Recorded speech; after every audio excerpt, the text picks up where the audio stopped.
I was dancing to your music. I know. I always dance to it too. I need to pick a new song. I keep saying that. Sonny can't be here. Sonny has some stuff. Nothing? Uh-oh. I can hear you fine. Oh, yeah, I don't hear Kat at all right now. Can you hear me? No? I can hear everybody.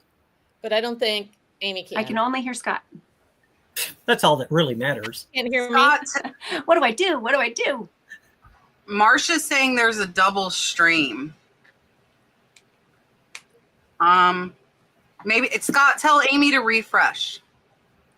Amy, and refresh your screen, please. Okay. Scott, you're so professional. Well, everybody can hear me. Just in case I have to do that, how do you refresh? You just hit the refresh like you would on any. Just the browser. Hopefully, it'll bring her back in. Okay, it did. Okay, Amy, is it working? It's working now. Yay. Okay. Hi. Can you hear me? Yes. Okay. Can you hear me? Beautiful. Yes. We're all good. All right, we're good, guys. We're good. Happy Tuesday. Sonny had some business he needed to attend to, so Scott kindly is filling in for Sonny. Sonny is not going anywhere. He just has some stuff going on, and we are totally okay with that. I've got tons of people that are wonderful that will fill in for me, so we're rolling with it. We will be here when Sonny is good to go, and we're happy when he's able to be here. So next to me, I think most of you probably know him. If you do not, is a good friend of mine. Scott Chachingking is going to co-host with me tonight. Marcia, Red Cardinal Treasures, is also backstage helping me catch your questions. Make sure you get those questions in early so we can make sure we answer them. And both of these ladies are new. So we had 2 new guests last week. We're doing it yet again, which I am super excited about. Below me is Amy from Zula Mercantile. And Hi. then Caddy Corner's Karen. Oh, we didn't tell you. I'm making you big in just a second. Caddy Corner is Karen, Silver Lining Life. So I'm going to make Amy big first, and then Karen, and then I'm going to let Scott introduce himself just in case you guys don't know him as well. So here is Amy. Hi, everybody. I am Amy, and I'm from the Zula Mercantile. I've been a full-time reseller on eBay for about 7 years now, but I'm new to the YouTube game. So I'm having fun showing everybody what I pick up, what I sell every week, and hopefully you can check out my channel. Maybe you can subscribe. Perfect. Here's Karen. Hi, I'm Karen with Silver Lining Life is my YouTube channel. It's not really focused on eBay, but it is a little bit kind of on the side. I have been selling for about 4 years, but taking it really seriously and looking at it from a business perspective for about 2 years, and doing great. Glad to be here. Perfect. Here's Scott. Scott, also known as Chachingking. My wife Melody and I sell on eBay, Poshmark, Etsy, Facebook Marketplace, primarily eBay, and that's what my main channel is teaching beginners how to use the platform. So that's me. Perfect. I look like a chipmunk. I'm starving. I'm sorry, everybody. The platform. So Scott, did you tell them about your second channel? No. Why did you say it like that? No. I have Chachingking Picking, and it's just storage lockers. I haven't bought one in a couple of weeks because Melody and I are going on vacation. And so I have one that's ending before vacation that I'm really hoping to get. It's a 10 by 30, and lots of the boxes say Vintage Radco on them. So I really, but I know it's going to skyrocket. Lots of money. So I have had some amazing storage lockers, and so there hadn't been one in a couple of weeks, but it's only because I got to wait for the right lockers. So I'm super excited about the channel. I got monetized in 30 days, and then I didn't get any more views since then, but it's going great. We enjoy making the videos. Yeah, and I still haven't. It's been over 2 months, I think, since I posted to my second channel. Hopefully Everything will be situated soon and I can do that. Jason kindly sent me a message, and I'll say this at the beginning and try to remember at the end, but don't forget, guys, today is the last day to use your shipping coupon if you have an eBay store. So if you haven't used it yet, use it or you're going to lose it, because we'll get a new coupon tomorrow for Q4. So thank you to Jason for shooting me that message. I appreciate that for sure. All right, let's see let me make sure. Nope, no super chats. Okay, so Erin Hopkins, Revived by Design, wants to know if any of us are Vendoo users, or in the chat too, you guys can answer. She said she normally doesn't accept returns, but in Vendoo, she can't save a listing unless she selects a return option. She's wanting to know if there is a workaround. So does anybody on the panel use Vendoo? I do not use Vendoo. No, I don't either. I don't. I'm a list perfectly person. I am list perfectly as well. So hopefully there's some Vendoo users there in the chat that can help you. There's not a like no returns option, or like buyer pay. I feel like buyer pays return would be at least like better than doing free, but hopefully somebody in the chat can help us. This is a really great question from Miss Linda. When do you give up on a huge death pile of so-so items and just donate them? Asking for a friend. Well, I guess if it's a so-so item, if it's in there for 6 months, then yes, I'm going to donate it. If it's a really good item, I may get rid of a listing that's a so-so item that's been sitting for a long time and donate that, make room for something new and fresh to come in. I don't really have a death pile. I kind of have the opposite problem of finding good inventory. So I do have a couple of booths, and just yesterday I converted one of my small booths to a clearance booth. So I am taking all kinds of stuff to that booth, both from my store and things that I bought for who knows why, but I shouldn't have. And we all do it. and I'm putting rock bottom prices on them. The goal is to get back at least some of my cost of goods and have some money to redeploy and buy better things. So we get tons of inventory. I buy storage lockers. And then if you followed me very long at all, I do a ton of private picks where people call me and say, hey, can you come go through the place? I have zero trouble giving away stuff. So I don't struggle with the whole so-so stuff. If I find out somebody around me needs inventory, I invite them over to come get what they want. Here's what a death pile does for Melody and I. It allows me to raise my average sell price. So last year, our average sale price was $70. Which is, I'm sure some people have it higher. But so if I have $50 items and there's some kid who is trying to start. Oh, by the way, can I do a tangent? I went to the post office this morning. And for those of you that don't know, we live in Penelope, population 181. And she said, you don't get the post office box to yourself today because a girl named Frida dropped off her eBay stuff. She had 5 sales. And Frida is one of my students from Penelope that I taught how to do eBay. Aww. And she's got inventory that I gave her. So I'm super excited. So for me, I'll give it away anytime anybody needs it. I will hook somebody up. That is. So what time should we come over? This ends at 9 o'clock.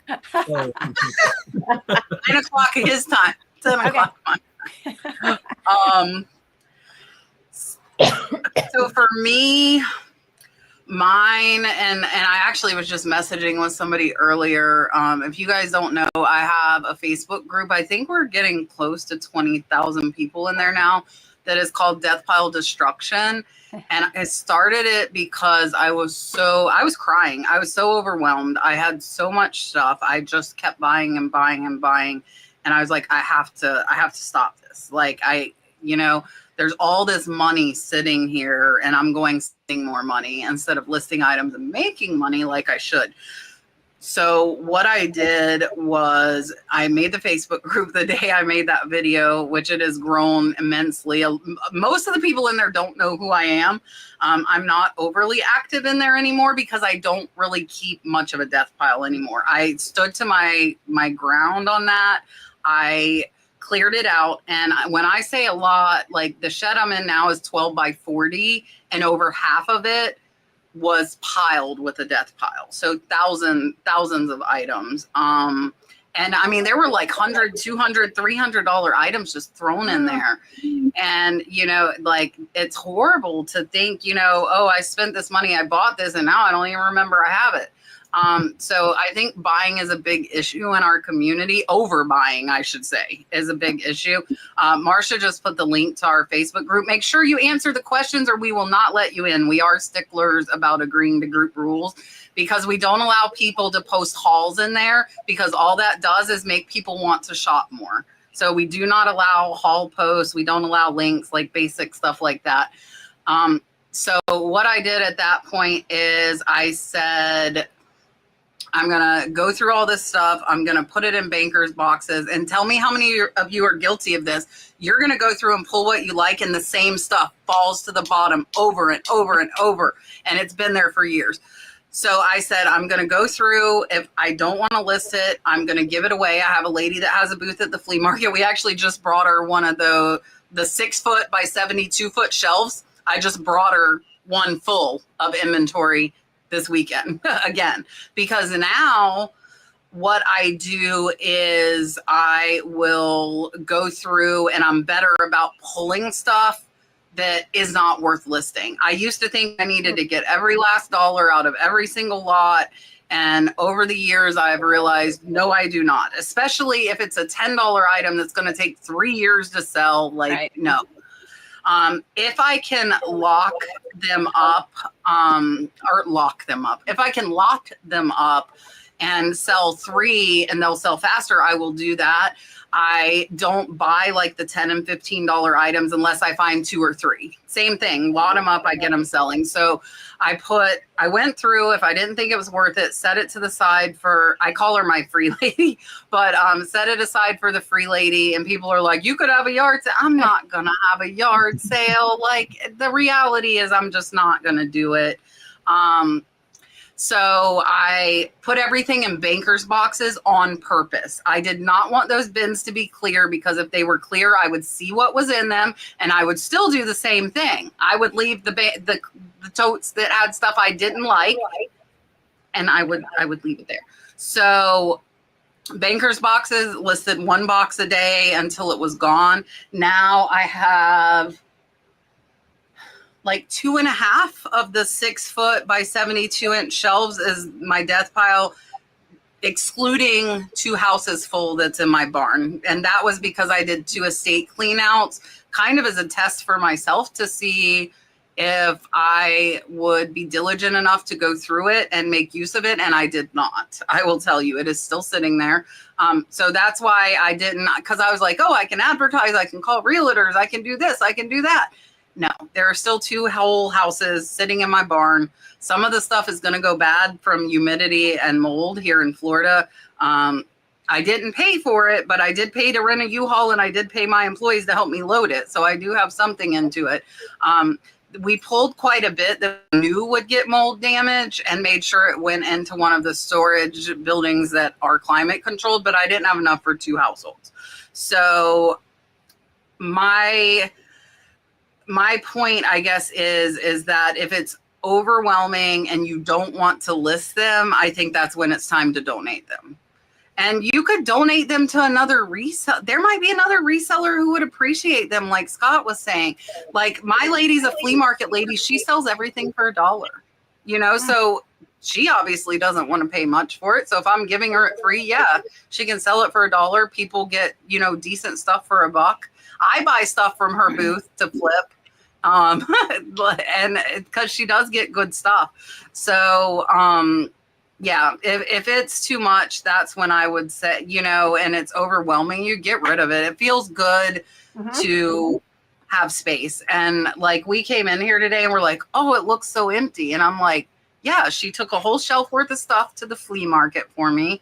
And we can actually see most of the floor in here. It's a beautiful thing because we were processing and I was getting that stuff out, and like half the floor was covered in stuff. So now it's finally getting cleared out again. But Death Pile Destruction is a great place to go for support and motivation to be able to list your stuff. Because it's hard. We all want to buy. For a while, myself, I would say, okay, if I listed a banker's box, I could go get like 5 items as long as I could list them that day. That was my thing to myself. These items don't come home unless they're listed immediately when I get home. Like no more adding to the pile. So yeah. All right. Rita said, where do I find the place to put my inventory so I can find it? I think she's asking where the custom SKU is. Yeah. Oh, if you're on a desktop, you're going to see your title. Couple of blanks down, you'll see your custom SKU, and that's where you'll fill it in. If you're on your phone, it is a little separate, isn't it? It's in the item specifics at the very bottom. And you'll have to usually add more on the item specifics and scroll all the way down. Right. Don't you have to turn that on? Like if you're like, I think on eBay the first time, like under the title, you have to put like see extra title options or something like that. Yeah, you have to turn it on at some point, that option. Somewhere. Yeah. All right.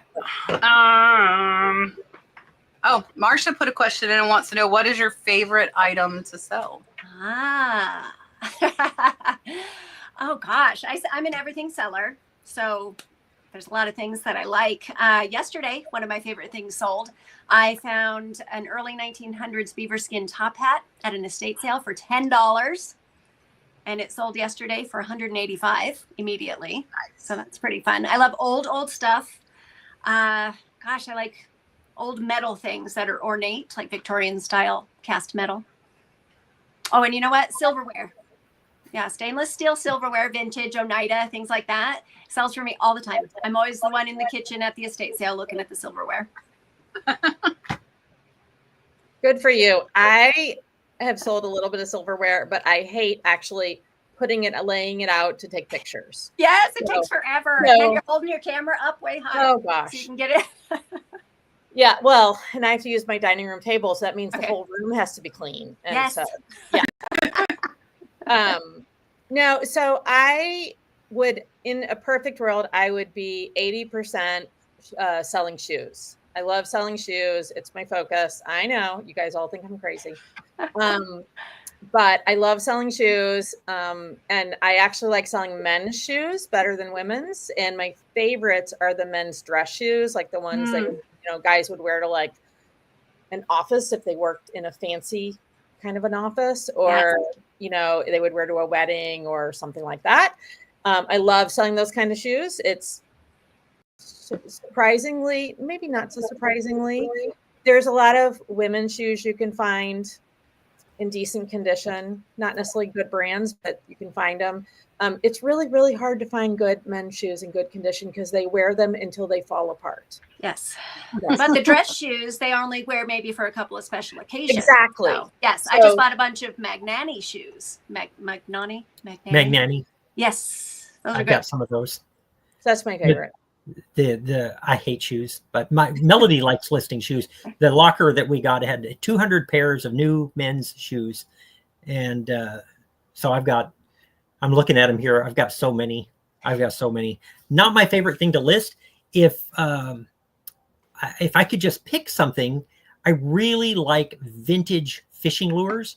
I don't get enough to run a business on it, but like Moonlight bait, I sold one last year for 600, Wow. 800, like Wow. one lure. But when you're photographing them, they're like artwork when you get the old ones, and the packaging is just, everything is so cool.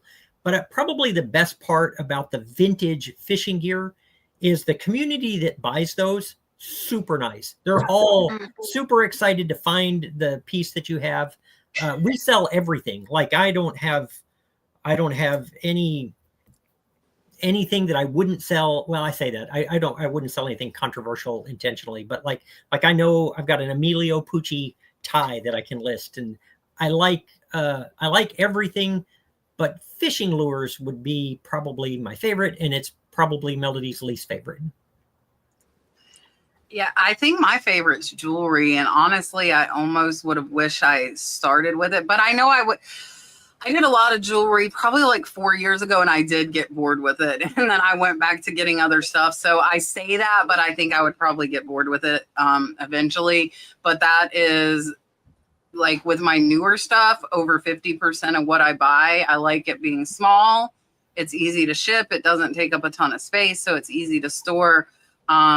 So if I had to pick one thing to sell, it would probably be jewelry, because you can get a really big profit. I just did my high dollar what sold video that'll be out Friday, and I found a necklace, and I am always so proud of myself when I find stuff at thrift stores or at like antique malls, because I'm hands-on finding it. You know, I'm not sitting on online auctions where I can search and look stuff up. So I found this Navajo necklace on a by the gram table at an antique fair for $50, and it sold for $415 this week.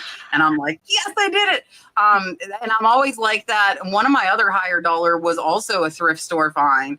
And so when I have those, I'm like, yeah, because I feel like the higher dollar are a lot harder to find at the thrift stores than they are on online auctions or the big lots and stuff like that. So yeah, so I definitely would say mine is going to be jewelry. All right. Scrappy Stamper said she thrifted a handmade solid white oak rocking snail. Oh, that sounds fun. 30 pounds or 20 pounds, 30 by 28 by 13 before boxed. How do I ship cheap? You don't. It's not going to be cheap. You set your shipping at a nice amount for that. But I have great luck with UPS for my larger items. Oh, I just sold something. Sorry for that noise.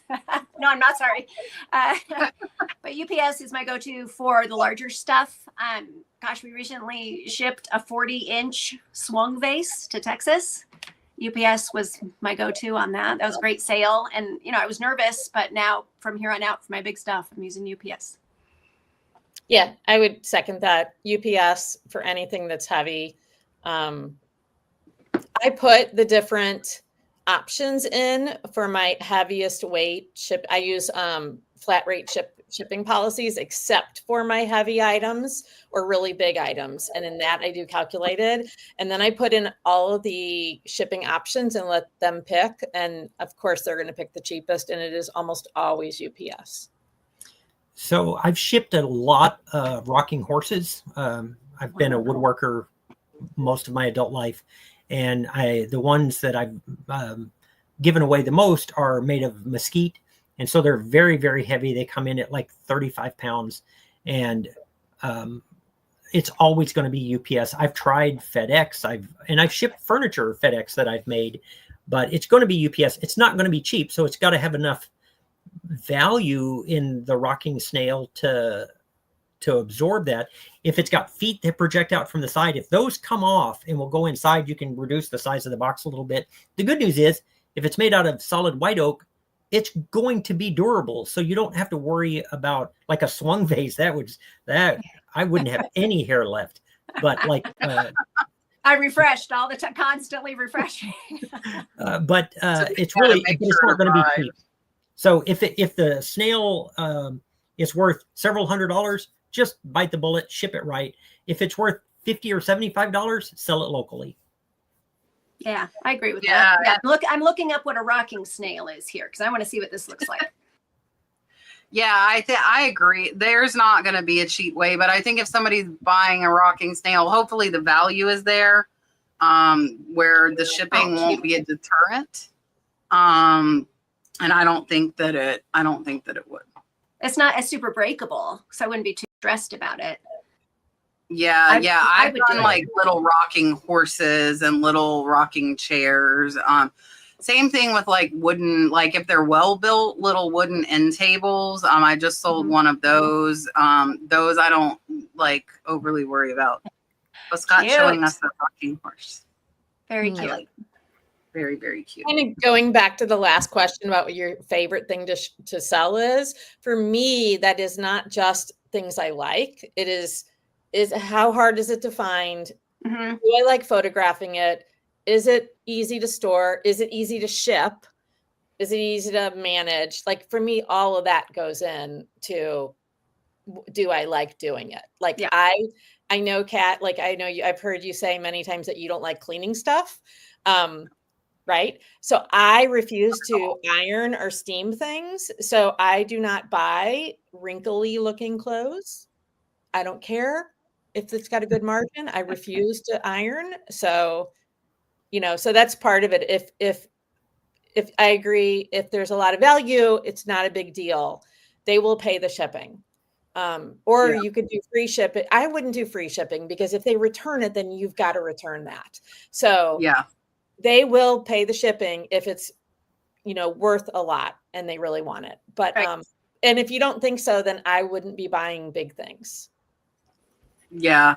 Yeah. Most of my end tables that I get, and I love selling end tables, go for like 150 plus. The one I sold this week was 80, but it was a smaller, like 20 by 23. Not, it was less than 2 by 2, not really big, but they didn't question the shipping at all. I don't do a ton of big stuff. As far as the cleaning and like steaming, I'm like anti-iron, but ironing relaxes me. I'm kind of weird like that. I'll go through phases where I like think I need to iron everything. I'm strange like that, but I'm talking like once every 2 years. I'm not talking like once a month. I'm talking like very randomly. But I got a big lot of scarves and I was going to do a video on it. I decided it was almost like the death pile thing. Like these scarves kept sitting there and I'm like, I'm not going to do a video on these scarves. Like, who am I kidding? So I did have Prissy steam those because all of them were worth over $50. So to me, like the 2 minutes to steam $100 scarf is worth it. So that is something I will do. Am I going to steam a $20 hanky? No. I'm definitely not. I figure if it's light wrinkles, then I'll throw it in the dryer with a wet wash rag for 10 minutes. And then I will like hang it over my shower wall and let it just like let them fall out. And if it's going to need more than that, I shouldn't have bought it. Yeah. Yeah. And I mean, I'll sell the shoes with dirt on it. Like, here's a picture. This is what it looks like. I'm not cleaning the dang thing. Well, I Like, don't either buy the bucket ones that are or caked not. in mud. I won't do. I won't do No, that. if they have just a little bit, then I'm fine with it. But if it's a lot, no, I'll pass them up too. Yeah. All right, I this agree. is a fun question. Anybody that knows me, I think, knows the answer. Say in the chat what you think my answer to this is going to be.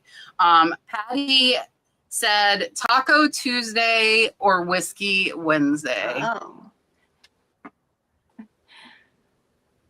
I guess I don't know if you're a drinker. I don't know the answer. Well, no, your choice. She's asking my our choice. is What Taco would we Tuesday, pick? hands down, Taco Tuesday. Yeah, me too, because I don't like whiskey. Yeah. If it was something different, But I'm a big time drinker.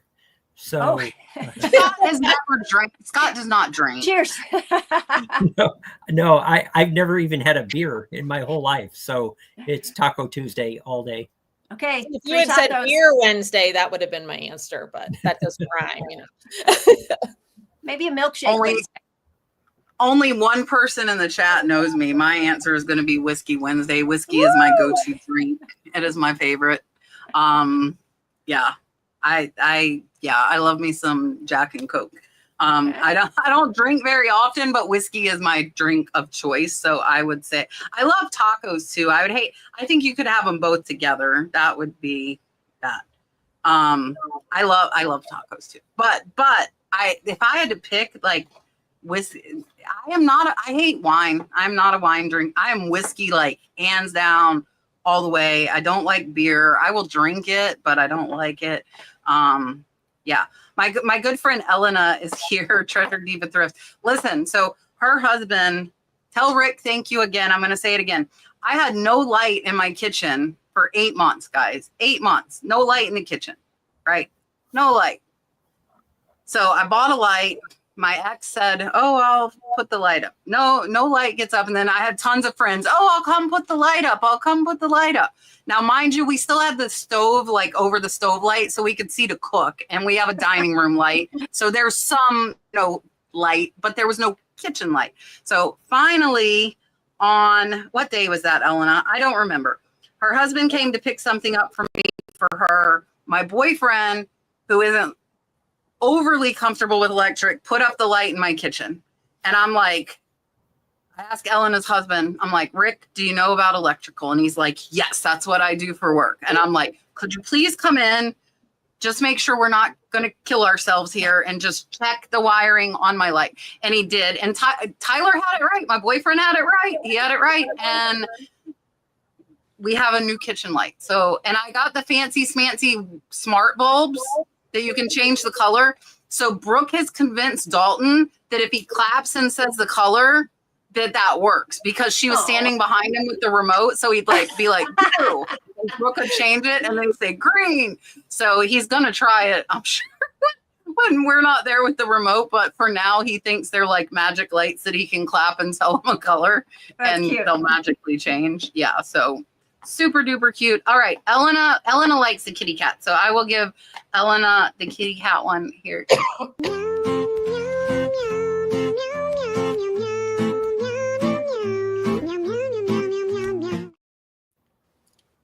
Meow, meow, meow, meow, meow.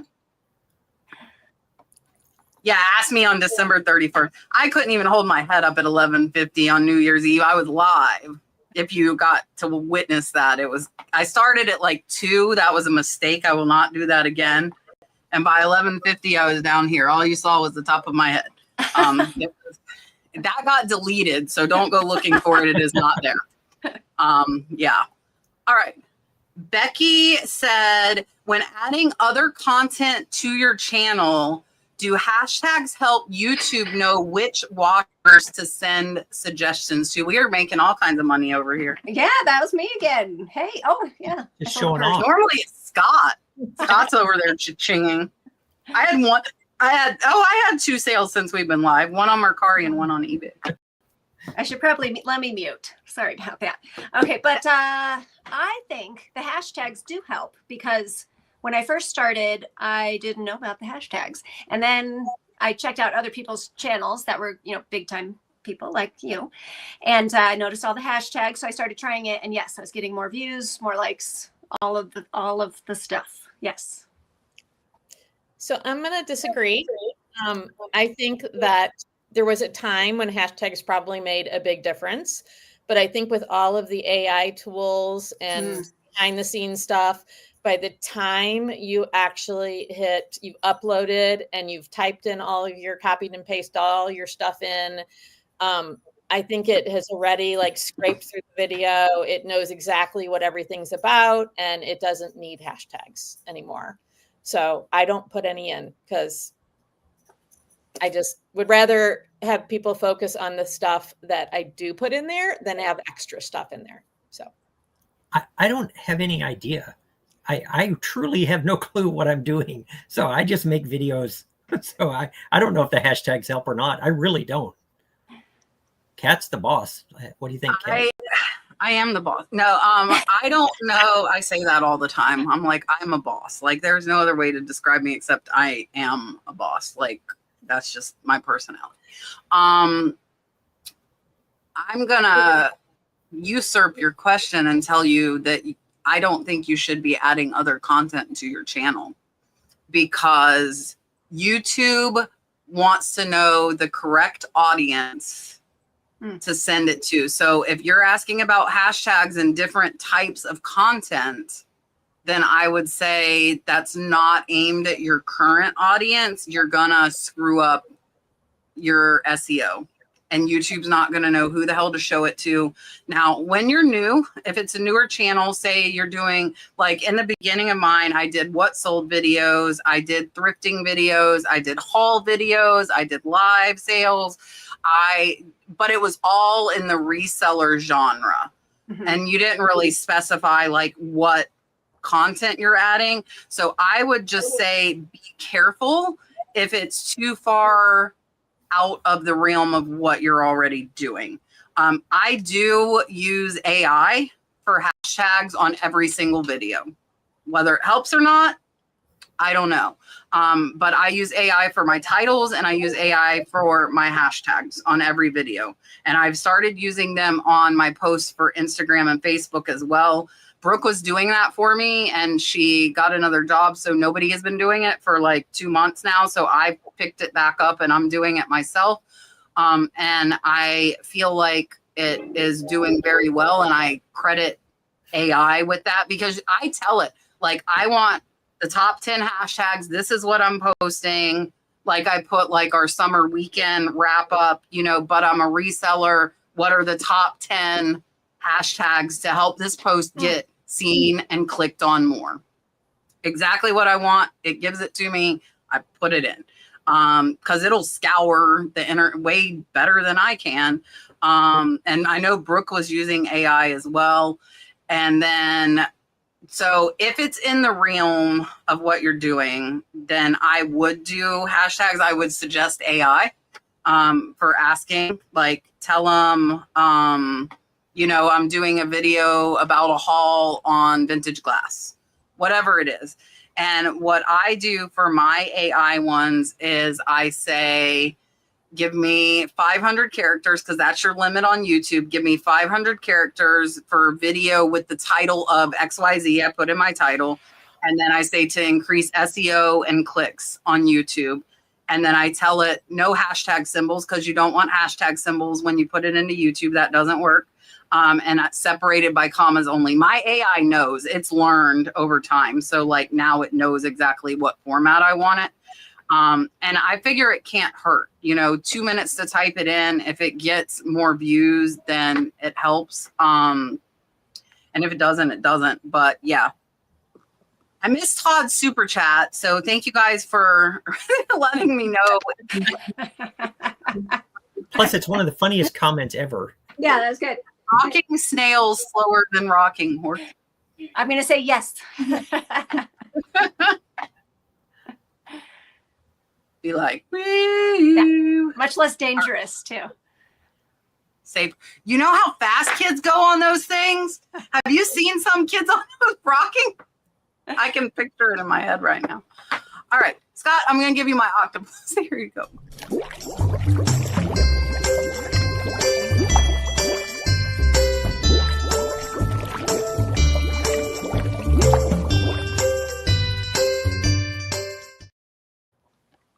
Gino, you're in trouble, mister. You're late and people were worried about you. Do you hear me? You're in trouble. All right. Wolfman's Goodies. I don't have my shirt on tonight. I have my Wolfman's Goodies shirt. Oh, okay. I don't know. I'm going to do a cheap shameless plug because this is my... I've been sitting here for 4 hours. My butt hurts. Cheap shameless plug because this is my show. Well, you guys know I've lost weight, so I'm getting rid of a lot of shirts, and I haven't forgot those of you that want my List Perfectly shirts. I want to say that, but I have an original Froggy Flips Thrifting Ain't Easy shirt from when he first started and had under 1,000 subs. He is almost at 500,000 right now, and it couldn't have happened to a better person. Him and his wife are amazing, amazing people, but that shirt is too big for me. So this Thursday night on my eBay store, I am auctioning off. It's an XXL original. I only wore it a couple times. It's still very, very bright. Anthony, his wife handmade it because it was very, very beginning of his channel. So if you like Froggy Flips, it will be up on auction. I'm starting it at $15, which is what I paid. So if I get one bid, I get what I paid. But if you like him, I'm hoping it'll go crazy. I'm not going to lie. I'm not. But I'm like, I need, like, why am I keeping this? Scott's I wore until I had holes all in the daggum thing. Okay. Like, it was holy. I finally had to be like, Kat, you cannot keep, like, it had like 4 or 5 holes because I love my Chachingking shirt and I outwore it. So that one I got rid of. But if you like Froggy Flips, original shirt, XXL, going up on Thursday, what am I going to give you? I'm going to do the whale. We're going to behave. Here you go.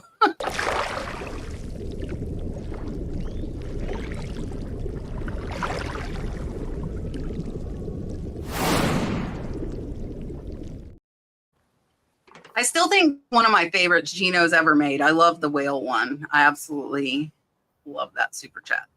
All right, let's see.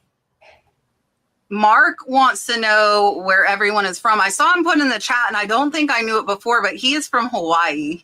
So I did see that in the chat. So the panel can tell you where we're from, and everybody in the chat, you guys can pipe in as well. Harry Hemstone, I see you again. Hi. I'm in Colorado. And I am in North Carolina. Penelope, Texas. And I'm in Chiefland, Florida, which is a little bigger than Penelope, but not much. Not much. I think you have more digits. We have 2,000 people here, not 200. Oh. We're at 181. All right. We're like 20,000. Let's see. I'm reading. Which is really small to me because I came from a metro area that was like 2.5 million. So I'm reading. I did not call you Scott. I called Scott Scott. I didn't call Todd Scott. I know his name. Scott's over there. Yeah, but you did. You called him Scott. I'm old. And it wasn't me because you pronounced it with 2 T's. So. My gravy. Slower Delaware. Harry, I did a live sale earlier. I think there's a question on it. Yeah, it's coming up in a couple questions. And Harry popped into my scarf live sale. All right. The Camper's Grapevine says, is there a way to turn off eBay relisting auctions so many times? I sell unique vintage one-of-a-kind items and would prefer them not to relist automatically. You know, I don't do auctions, so I have to pass. So I have only done a few auctions. I don't know that I think I've only once sold something in an auction. But if I'm remembering correctly, I think when you list it, it asks you if you want to have it relist automatically or not. That would make sense. Yeah. I don't know if it does anymore. Like the others have said, I don't do very many auctions anymore. It's pretty rare that I run one, but I've just had to go in and end it when I'm done having auctions. Because a lot of times I would run something on an auction to make sure it's not worth a ton and that I didn't know. But after I've run it once or twice, then I'm going to put it on a buy it now with the best offer. But I don't know how to do it automatic. I don't know if you can still do that. There used to be a place you could just check to not relist it. I don't know that that's there anymore, but I'll look the next time I run one, but I don't think so. Kat knows everything. No, it asks you if you want to relist it. There's like a toggle to turn off that it won't relist, because I never relist my auctions. I manually relist all of my auctions. I don't want them picking a day and a time that my auction's going up. All right. Dun, dun, dun, dun. Okay, Constance said, I saw some of your live today selling scarves. Do you have an opinion on selling echo scarves? Most of mine are not silk. So if you guys didn't know, and I think I'm going to do scarves again tomorrow on Knickknacks is my plan. And then when I get through all the scarves, I'm going to go to vintage hankies and table linens, and I have a ton of linens. So Shannon is off this week. And I think a lot of people were like, whoa, you're live, because I haven't done live sales myself in a very, very long time. But I'm used to that income coming in. So I'm like, okay, Kat, you got to do it. Like tough ditty. So I did it only for about an hour. I pulled most of the Echo scarves to list on eBay because historically I've done very well with Echo on eBay, whether they're silk or not. Polyester, cotton, it really with Echo, I feel like depends on the pattern. And I price according to pattern with Echo. So if it's, a bright, vibrant, colorful, in your face pattern, you could get like $30 to $50 for an Echo scarf. So I like picking them up, and I will pick them up every time. They might not go really fast, but a lot of them do. whether they're silk or not. I think it's all with Echo. I feel like it's very, very pattern dependent. Like I wouldn't get a plain Echo scarf, but the pattern definitely helps. All right. Teresa says, Scott, I meant to send you a message about an iPhone. I don't want it as a phone. I use it for photos. I meant to send you an email and keep forgetting. Do you still have any? No, I gave away because I had a bunch of iPhones, but I gave them all away. I don't hang on to, because I'm not in that environment, so I don't use them at all.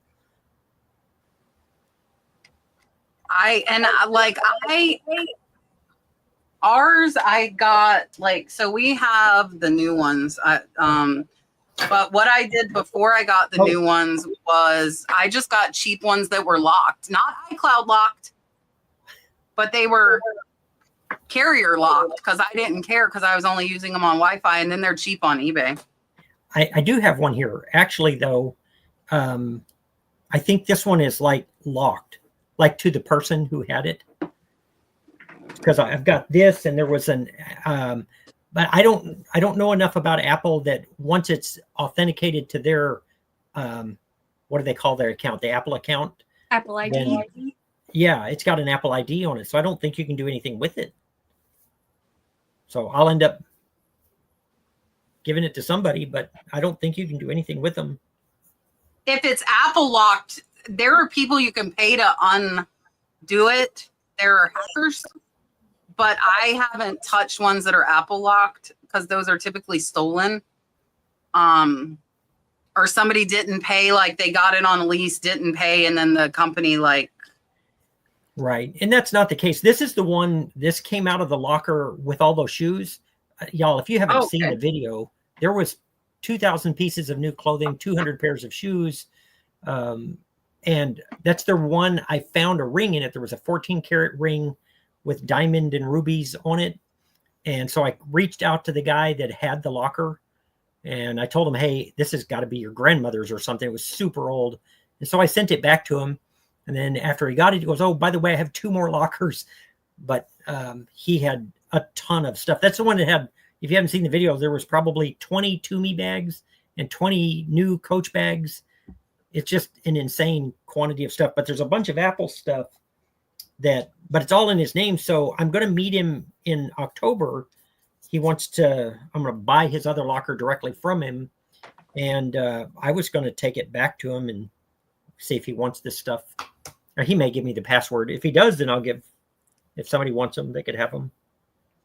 I don't like selling Apple stuff. I'm not an Apple person. All right. Does the Chachingking have any tips on how one can get rid of their death file? Scott just gives it all away. Yeah. Hey, listen, the longer that I've done this, I have come to the conclusion that stuff has absolutely no real life value. And if you place value on it and all it is weight, it's the same as being overweight, and it just weighs you down. Give it to somebody else that they can benefit from it. Let it go. Just use your death pile to raise your average sale price. You don't need to pick up $20 stuff. If you've got a shed full of $20 stuff, look for $30 stuff. When you got too much $30 stuff, get rid of it. But I give it away. So I reach out to, in this little community, everybody knows what I do. And all of the kids, because I preached it at school, you don't have to be poor. Like, you just got to be willing to work. And if you need stuff, I've got stuff. And so sometimes they'll reach out to me. When COVID started, I put it on Instagram and said, anybody who doesn't have inventory, hit me up. And so I give it away. Like, I don't, it's not more complicated than that. I find people that need it. Yeah. Yeah. And I mean, I do the same. Like I said, people are like, no, you could have a garage sale. No, I'm not gonna. Like, and I have somebody who appreciates it. She'll come. We did bring it to her. So she told me, when I messaged her about the shelf full of stuff we just got to her on the weekend, she said, I'm out of town a week. So if you want to post on Marketplace and find somebody else to grab it, that's fine. And it was full. Like, I needed that stuff out of here. And my employee is amazing as well. My employee's like, well, can I drop it off at her booth at the flea market? She said, I don't mind putting it in my truck and I'll bring it up to the flea market to her. And so I asked Lisa, I said, is it okay? You know, Prissy can bring it up and put it by your booth. And she said, yeah, my mom's going to be there this weekend. If she brings it and drops it off, my mom will get it out and display it. And that's what happened. So, you know, she just appreciates it. I don't go to the flea market a ton. When I do, if I find stuff there, she'll give me really, really good deals because I give her so much for free. I'll still pay her. I don't expect her to give me things. I'm still more than willing to pay for them. I paid $50 for each for a couple of Murano sculptures that sold for $150.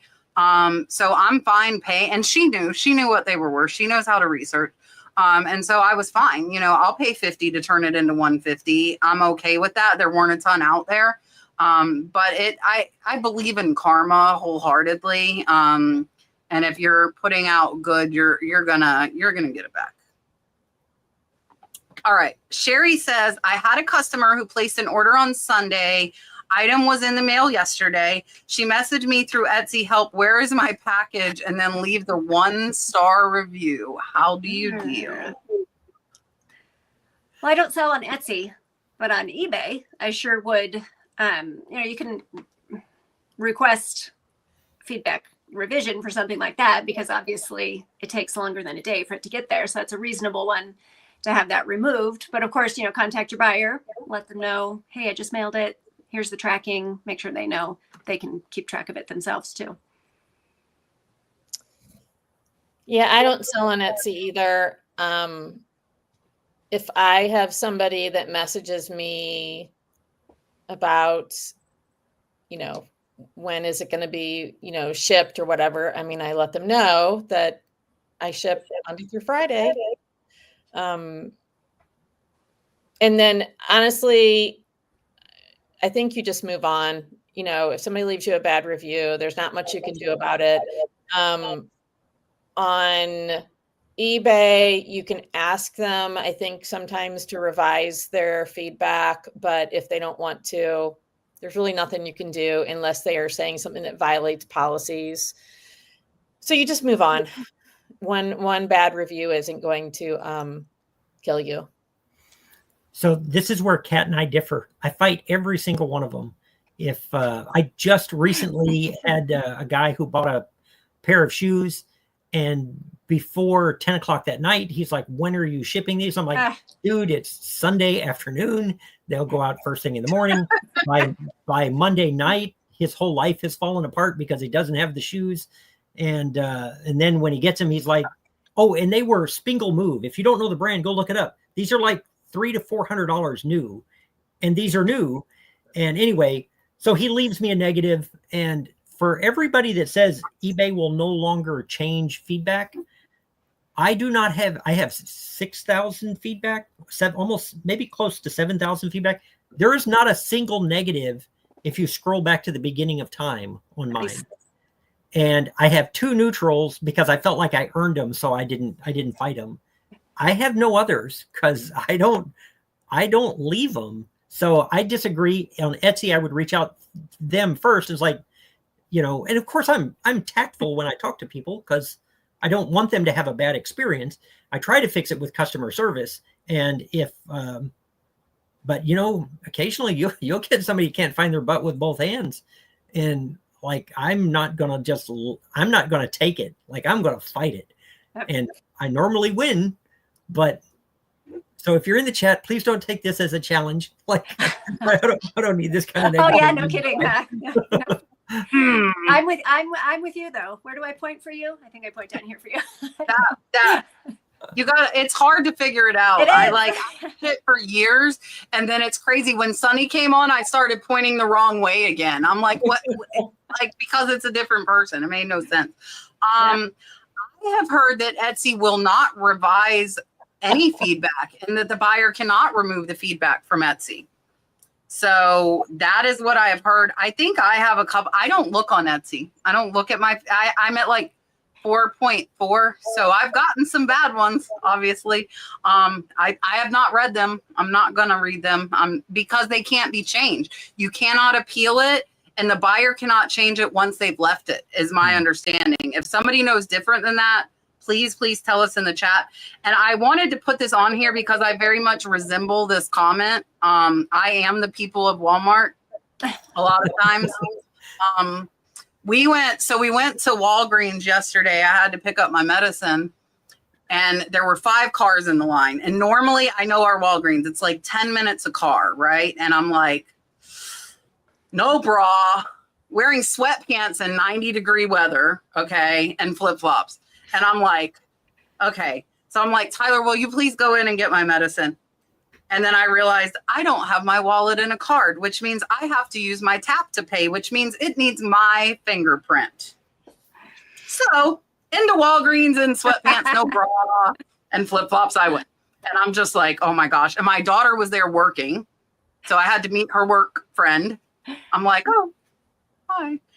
She didn't say anything to me, but I was just like, yeah. So I do not intentionally do it, but somehow I always end up being the people of Walmart or Walgreens, as the case was.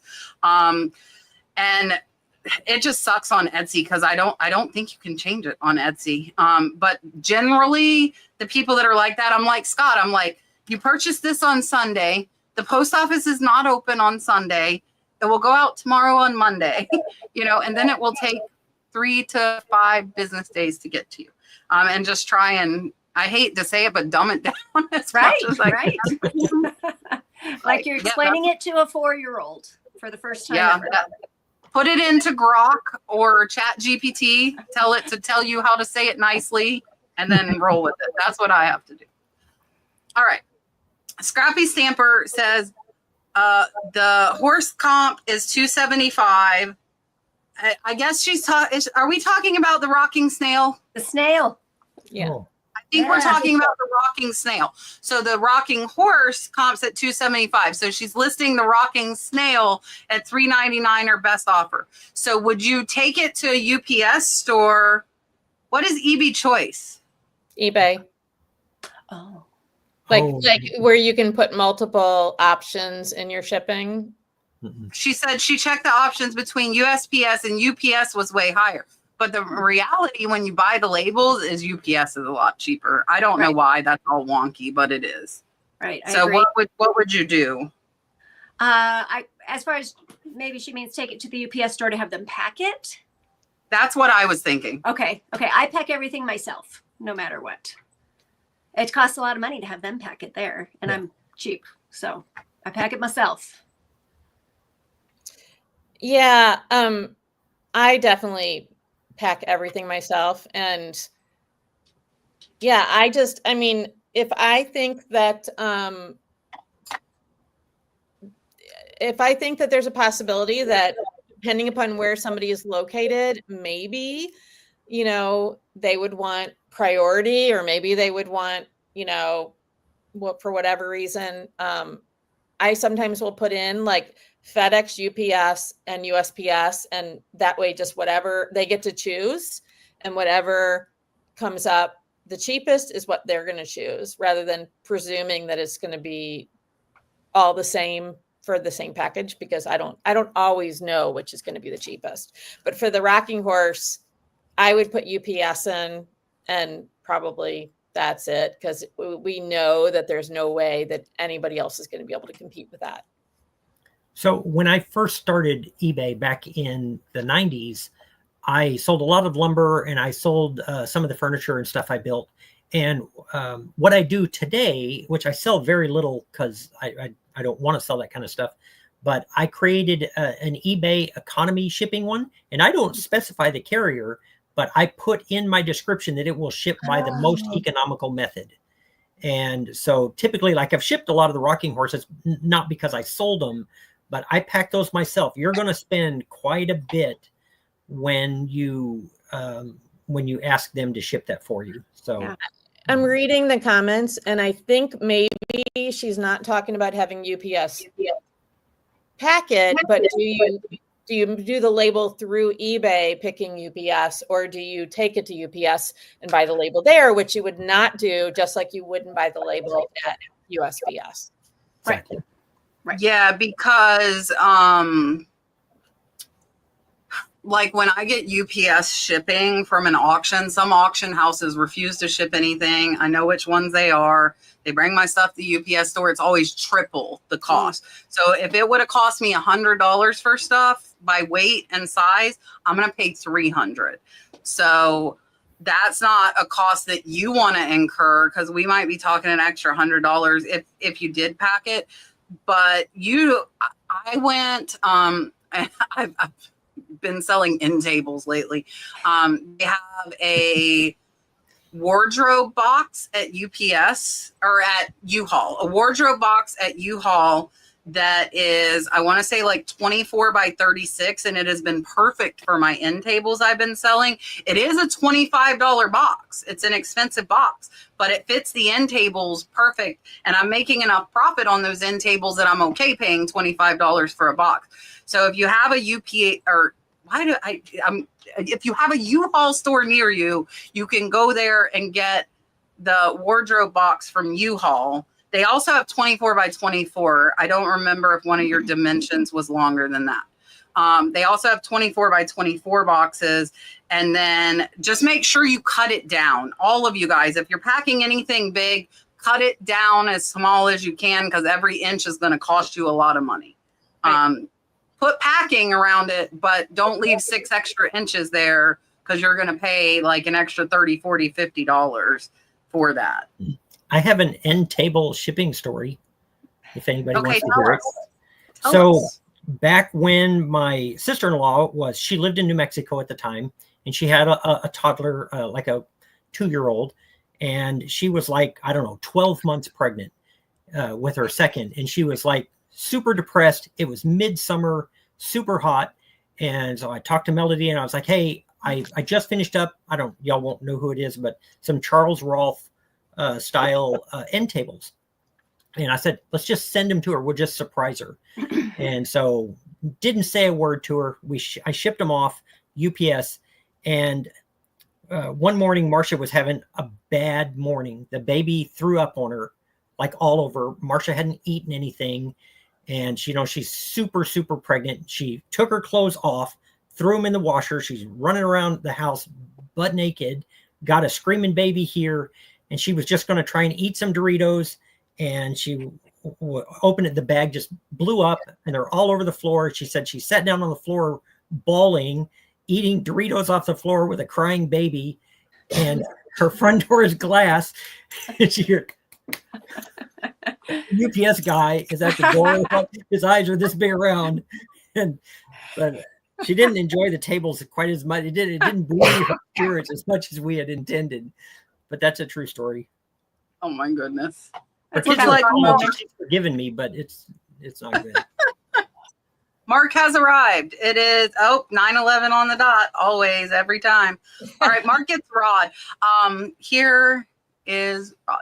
Thank you guys for watching. Please make sure you like and subscribe. Until next time. I can do it now. He's gone. I've talked to Rod a few times actually last week. We still talk quite frequently. All right, let's see. Constance wants to know, are keywords only in the title or are they elsewhere? They are elsewhere. You can sneak them into your item specifics. You can use it in the style, the model, and you can even add your own custom item specific as well. So you can put in additional ones there. But as far as I know, the keywords from your description do not work for eBay, but they do on Poshmark.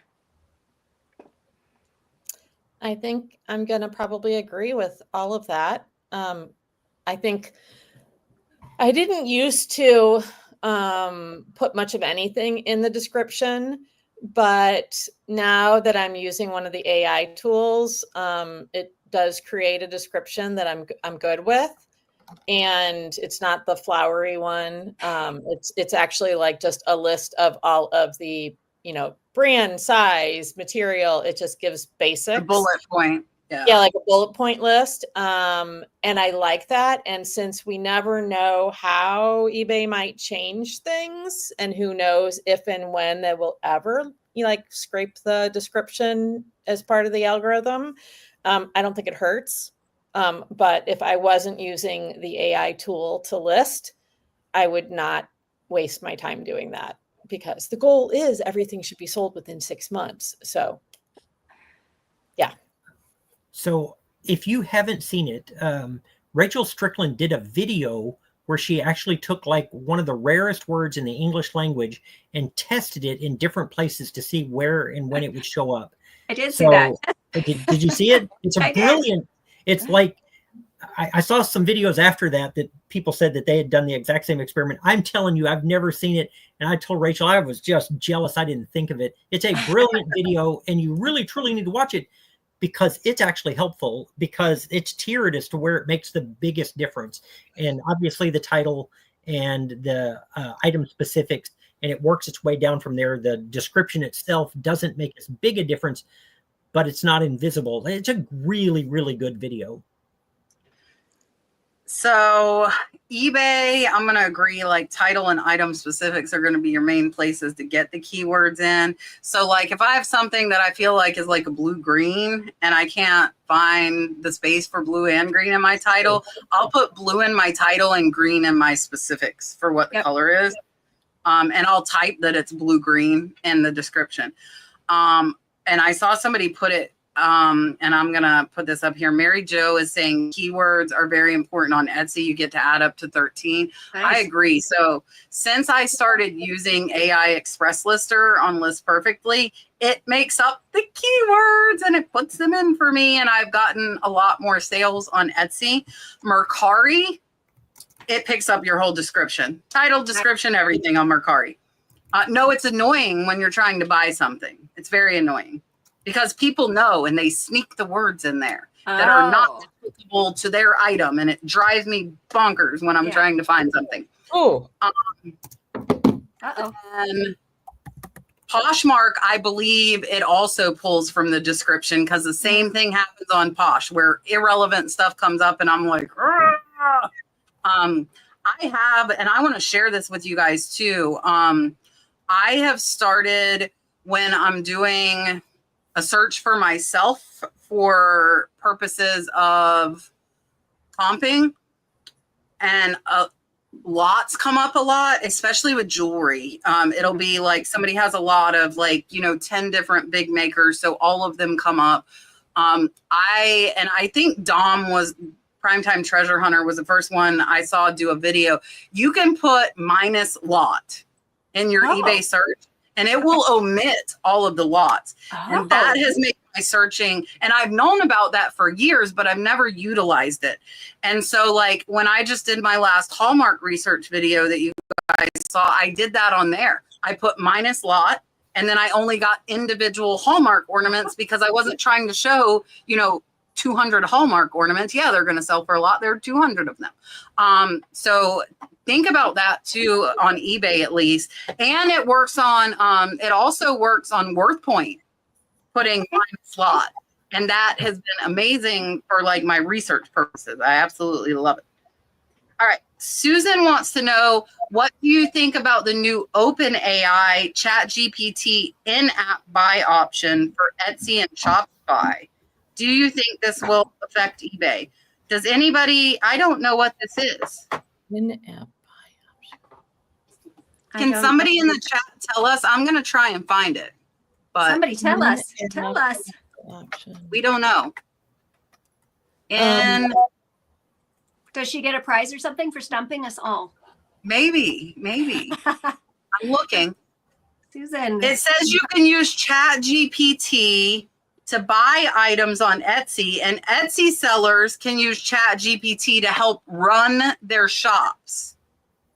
And a new instant checkout feature from OpenAI allows buyers to purchase products directly from Etsy sellers without leaving ChatGPT.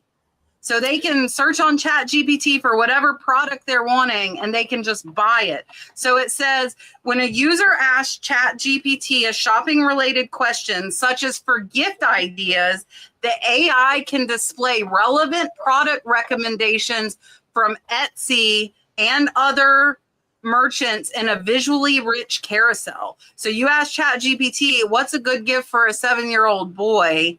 And it's going to show you a carousel. But it sounds like Etsy is in conjunction with this. So the Etsy stuff's going to pop up first, is what this is sounding like to me.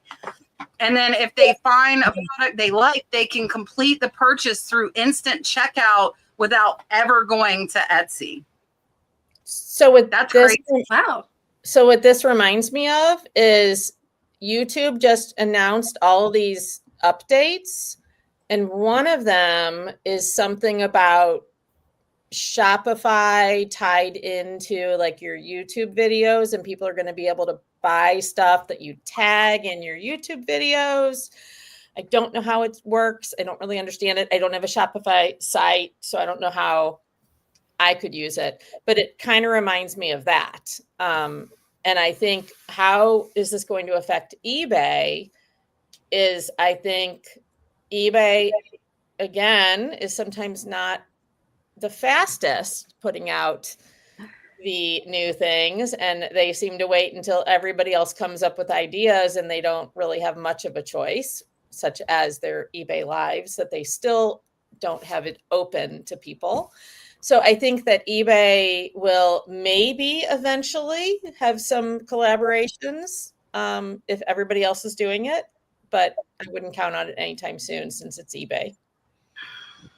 That's interesting. I never thought of that. I like that idea, because for kids' birthdays, it's hard to know, especially if it's a child that you don't have a child that age. Right. Like, I like that. Like, I've typed that into Amazon before, like 3-year-old birthday gift. Yeah. Boy. I've asked strangers in the store, hey, you have a kid about the same age I'm shopping for. What should I get? It's hard. That's why I put gift in a lot of my titles. I'll put like golf dad gift. I like it. I like that. Because I think people do search for that. I like it. If you have an extra few characters, put the word gift in there and get it in there.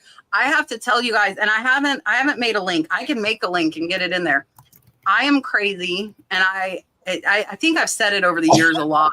For 8 years, I have had somebody clean my house. I do not like cleaning in any capacity. It's not just my products. I do not like cleaning. I will bust my butt to pay for somebody to come and clean my house. I do my laundry because I'm OCD about by Scott. Scott's like, we're not talking about this. Yeah. So my house is a 4-bedroom, 2-bath. It's a pretty big house, and it's all tile. Whoa. It's all tile. Multiple so squares. Yeah, now it is. It's Hollywood magical musical squares. So Hollywood I'm like, squares are like that. I'm like, I want to get one of the robot vacuums. They've been out for a long time. I know that. I have one. It zooms around. So, because my whole house is all tile. Hey, Shane. I wanted one. Here we go again. I wanted one that would mop too, right? Ooh. So I found one. It was $800. I've got it muted right now. I did 12 months, no interest. Thank you, Amazon. $72 a month. Scott, you're not muted. I got him. I got him. Okay. Don't hit it again. I muted you. We're having a technical difficulty. He said he was muted. I could hear him say to somebody, I'm muted. Okay, now you're unmuted, Scott. I unmuted you. No, my connection has just dropped. I can't hear anybody. I can hear you, but you all sound like you're on the Peanuts cartoon. That's what happened to Marsha last week. I wonder if it's a StreamYard issue. So I said, okay, I did 12 months, no interest, $72. Because I'm like, if my house cleaner doesn't have to sweep or mop a 4-bedroom, 2-bath house of tile, I'll save money, right? Like, because I pay her by the hour. And so my boyfriend and his smart aleck self named the robot. The robot's name is Earl, that cleans the house. And so now I'm like, where's Earl at? And even the kids too. Brooke will be like, oh, I had Earl clean my bedroom this morning. Like, So, but it's amazing. It heats the mop water up to 200 degrees. So think Wow. about how sanitizing that is for the tile. And then it goes back every so often, rinses, washes the mop pads, and goes back out. It's absolutely incredible. So if anybody wants to be crazy like me, this mop robot vac thing is insane. I will send you a link. All I have to say is my shipping station is in my house, and my robot vacuum gets these tangled in it all the time. And then it says, I cannot move, and it's stuck somewhere in the house. Please tell me your robot has a sign on it that says, my name is Earl. Yes, my boyfriend put blue painter's tape on top of him. Doesn't say my name is, it just says Earl. You got to fix it. I probably have a picture somewhere. I could show you. I should name mine. Mine is named Teresa. Earl. See, you got to name them. You got to name Let me it. see And if I can sometimes when find- she gets to the top of the stairs, No. it says Teresa's at the edge of a cliff. Oh no. No. Get her. Mine Does is it say that? Yeah, it does when she gets to the top of the steps. See, mine hasn't. I don't know if we have a way to tell it to say that. Oh, here you go. For $800, you should have that option. Oh, Look, yeah. Earl. You can't see where it That's says funny. it, but it says Earl. See I it? like it. Yeah, on the Earl. tape. Yeah. So Yes. did this That's question lead us to the affiliate marketing stuff? Is that what we're doing? Oh yeah, what are we talking No, about? but I was. Because I didn't hear Well, anything maybe. for a long time, and I come back and we're talking about Earl the vacuum, and I was like, I missed a lot. I was just happy about Earl the vacuum. We took a left turn. Yes, we did. Without me. Sometimes we go sideways. Yeah. I We were saw talking a about super chat. shopping and Shopify, and it went And then off. I talked about, the shopping made me want to buy a vacuum. Aaron sent a $4.99 super chat. I hope you're in the chat. We did ask your question earlier, but none of the panel was able to help. But the chat said, from what I remember reading, that you cannot do it in Vendoo, that you have to set it up as your preference on the individual platforms. That is what I read in the chat. And if any of you Vendoo people are still in the chat and can tell her that again, I would really appreciate it. But I'm pretty sure that's what they said, was that you have to set up your preference, like on eBay, that it's no returns, and then it would go from Vendoo to there, and that's what it would do. I'm going to give Aaron the mermaids. Here you go.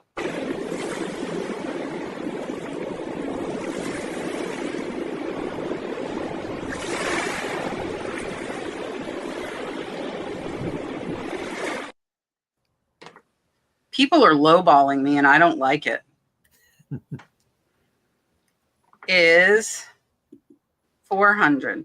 So listen, if you guys do not know about this, I'm going to show you this because this blew my mind. So this is a Frictionite barber straight razor sharpening stone. Yeah. So the ones that are, so it's American Home Co. Okay. out of Iowa, and mine is a 00. I'm trying to find the thing. So there are, now mine is the only one listed. There are 12 sold. Want to talk about a sell-through right now? Nice. 0 listed, 12 sold. They all sold at around 275, 300, and I'm like, I'm listing mine at 450 because guess what? I have the only one. And so I think I would probably, I don't want to take less than 4 right now. 350 might get me to take it, but somebody just offered me 175. Like, no, like the 12 sold for $300 each. Like, and somebody did offer me the 275, which is what they historically have been selling for. But I know I have the only one. Yep. How long Like, has it I'm been the only listed? one day. Yeah. Don't. No. And Thank so I'm you. like, yeah, no. And I saw that one had sold for 400 on Worth Point. So they have sold that high.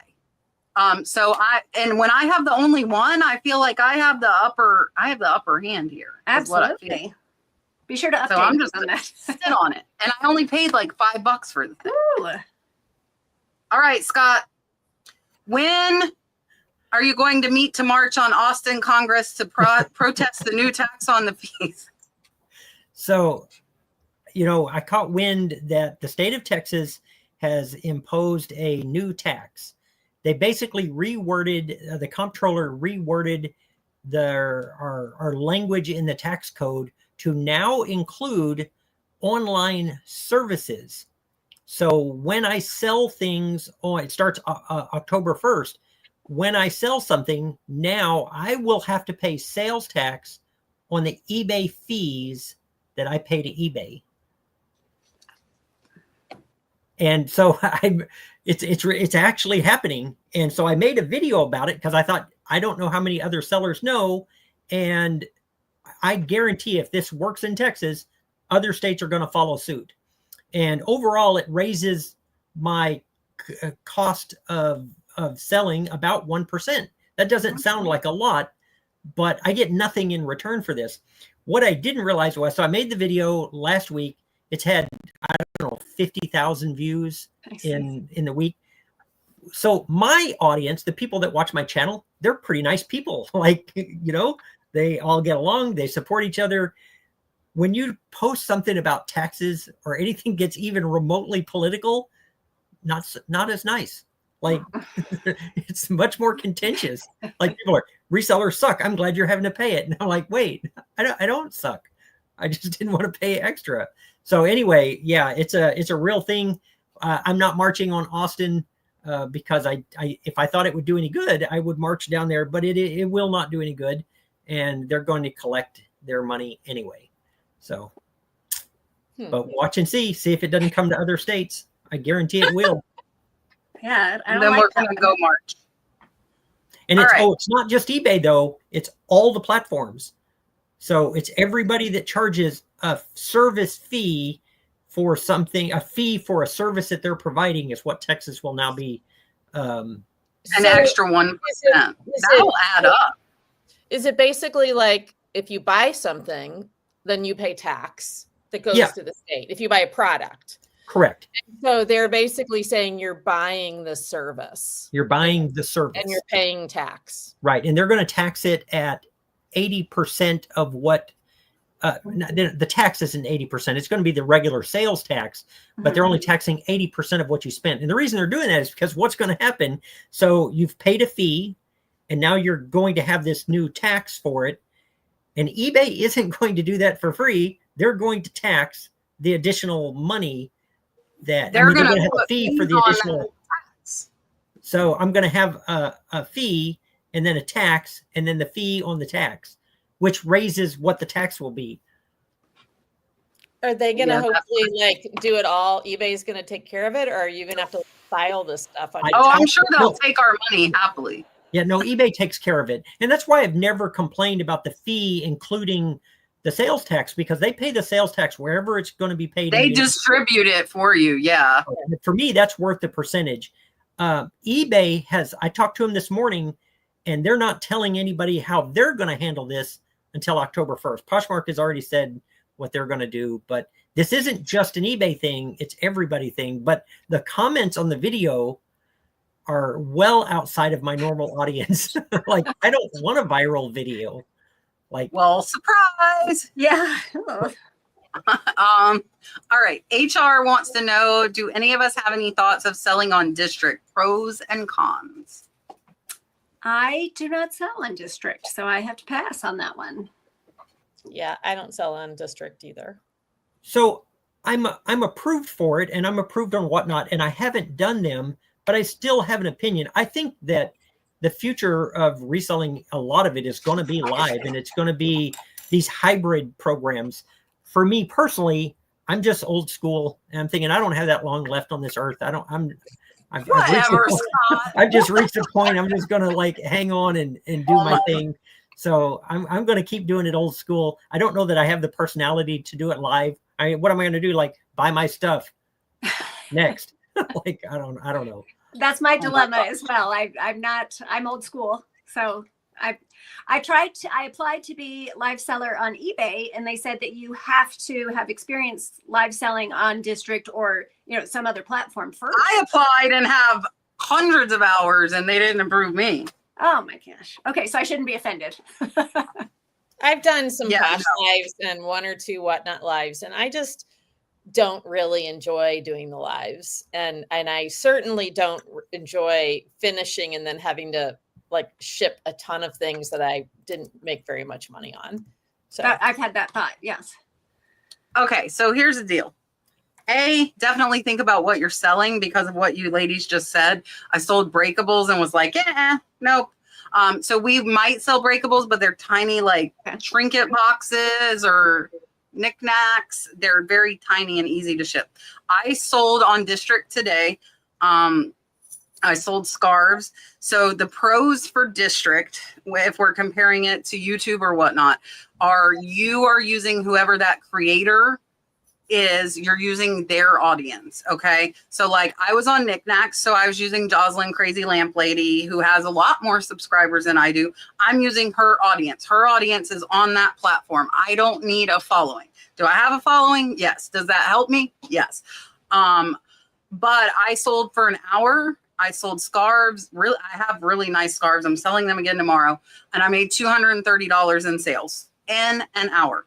Now, what I do for the scarves, for those of you that sell, is I take the poly bags and I write their name on it and I set them on my desk. So I had, I want to say like 8 buyers over the hour, and I would just keep stuffing their scarves that they were buying in the bags. So all that my employee had to do, seal the bag. I told her double bag them just to be safe because they were silk, and slap a label on it. That's it. So I don't know that there really are any cons to District. For me, I'm the only one that sells on District. So like my employees don't sell on District. It's just me, at least on knickknacks. But over on Whatnot, you have to build up your own following, which takes time. And now the hard thing with Whatnot, and why I went with District today instead of going to Whatnot, because we do regular Whatnot sales, but it's Shannon. Shannon has built up Shannon's audience. Her audience is not the nurse flipper. It is technically the nurse flipper, but they know Shannon now. They know Shannon. They know the way she sells. They like Shannon. I'm going to go on there and they're going to be like, who the heck are you and where's Shannon? Because a lot of them don't know me. So they probably think Shannon is the nurse flipper. You know, they don't know who I am. So the District knickknacks people know me. And now if I didn't do well on District, I would have popped over to Whatnot and tried that. And I have done that multiple times. I'll go on both platforms with a pop-up, and I've compared, and 9 times out of 10, they're within 10% of each other, like on how much I sell in the amount of time. But I have 15,000 followers on Whatnot. So that's not going to be the same for those of you that don't have a following. So Marsha makes a good point. She says she doesn't like the fact that she can't run the show on District from her computer while running it on the phone. Whatnot does let you do that. District, you're having to run everything from your iPhone or your iPad. You can't have 2 devices, where with Whatnot, you can have 2 devices, which is nice. Like I used to have somebody that would pin it for me and I'm just running the camera. But yeah, so that's a good point. Doll Lady wants to know, Karen, how did you decide what you wanted to sell? I started selling a little bit of everything. And at some point I realized that I like to sell things that are, as I said before, I like selling things that are easy to photograph, and I don't dread photographing them. They don't fall to the bottom of the box like Kat, you were saying before about like the death pile stuff. If I realize that there is stuff that I just don't want to photograph, then I need to stop buying that kind of stuff because Right. I don't want to photograph it. And if I dread dealing with the listing or the comping or the shipping, I shouldn't be buying those things. So, and then I specifically want stuff to turn fast. Not necessarily in a week or days, but like within a month or 2, 3 at the latest, hopefully. I don't want it to take years, and I want it to be a decent price point. So I ended up with shoes. Yeah, mine didn't work like that at all. I originally started by selling like lumber and just cool stuff. Like I sold lumber and tools and furniture. And then Melody got involved. And then the next thing I know, I'm selling wiglets and bras and and so I had, my store was originally the old school woodworks, and I had to change it to old school wear because, Melody. And so, like, I don't know, I guess being married kind of changed things. So I sell She's the everything. boss. I wasn't going to fight it. Well, what was funny is, like, I really did use it just to support woodworking. And she bought this pallet of wiglets and hair. And I was like, I had 4 pallets of the stuff. Like, what am I going to do? I could wear it, but not that much. And the stuff sold like hotcakes. And then all of a sudden it was like, man, I'm Central Texas's largest wiglet dealer. I'm all about wiglets now. And so then we just started selling everything. I think you need a shirt that says that on there. Wiglets. Ash wants to know, Karen, how do you decide where, though? Where are you finding your inventory?